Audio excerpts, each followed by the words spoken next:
Hello students, welcome back. कैसे हैं आप सब? आई होप आप सब अच्छे होंगे। आज की इस वीडियो में मैं आपके साथ डिस्कस करूंगी लुईस मॉडल। स्टूडेंट्स, लुईस ने अपने मॉडल में जो स्टेजेस ऑफ डेवलपमेंट है वो अलग अलग पॉइंट से डिस्कस किया है। उनको अब हम वन बाय वन डिस्कस करते हैं।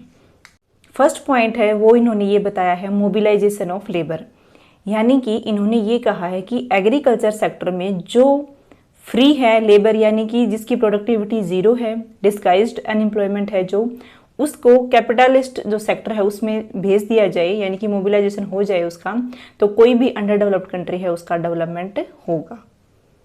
नेक्स्ट पॉइंट जो इन्होंने डिस्कस किया है वो है कैपिटलिस्टिक सरप्लस। इसमें इन्होंने ये बताया है कि जो एंटरप्रेन्योर है उसको प्रॉफिट होता रहेगा और उस प्रॉफिट से वो क्या करता रहेगा, री इन्वेस्ट करता रहेगा।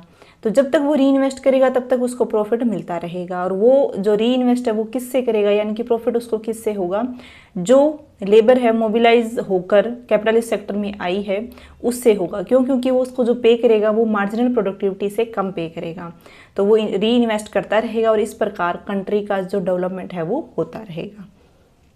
नेक्स्ट पॉइंट इन्होंने बताया है capital formation through bank credit. इसमें इन्होंने ये कहा है कि अगर बैंक है वो क्रेडिट प्राप्त करता रहेगा, यानी कि प्राप्त करवाता रहेगा, तो उससे क्या होगा, उससे जो कैपिटल फॉर्मेशन है वो होता रहेगा और कंट्री का डेवलपमेंट है वो होता रहेगा। नेक्स्ट पॉइंट इन्होंने डिस्कस किया एंड ऑफ ग्रोथ प्रोसेस। इसमें इन्होंने ये कहा कि जो कैपिटलिस्ट है उसका प्रॉफिट जीरो होने के बाद वो इन्वेस्ट करना बंद कर देगा, यानी कि री इन्वेस्ट नहीं करेगा, तो उसके बाद किस चीज़ की ज़रूरत पड़ेगी एक कंट्री को डेवलप करने के लिए, ट्रेड की। तो इस प्रकार जो इकोनॉमी है उसको ओपन कर दिया जाए तो एक कंट्री का डेवलपमेंट है वो होता रहेगा। स्टूडेंट्स, अब हम लुईस मॉडल को एक एग्जाम्पल से समझते हैं।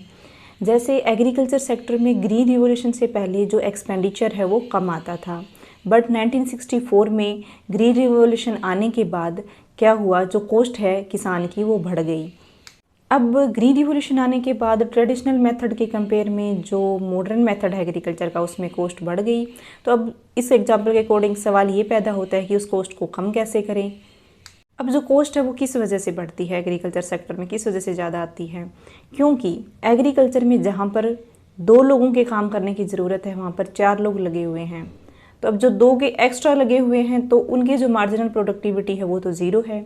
तो इस प्रकार जो प्रोडक्शन है वो कम है, जहाँ पर 2 की ज़रूरत है वहाँ पर 4 लगे हुए हैं, तो कॉस्ट है वो तो ऑब्वियसली है कि ज़्यादा आएगी। अब सवाल ये है कि इस कॉस्ट को हम कम कैसे करें। तो इस एग्जांपल से अगर हम समझें तो एग्रीकल्चर सेक्टर में जो कॉस्ट ज़्यादा आ रही है उस कॉस्ट को कम करने के लिए गवर्नमेंट इंटरवेन करे।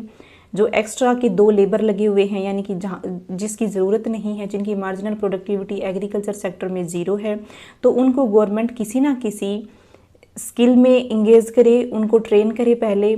उसके बाद ट्रेन करने के बाद उससे रिलेटेड उनको सस्ते रेट पे सब्सिडी दी जाए। सब्सिडी देने के बाद वो छोटी अपनी कोई फर्म ओपन करें।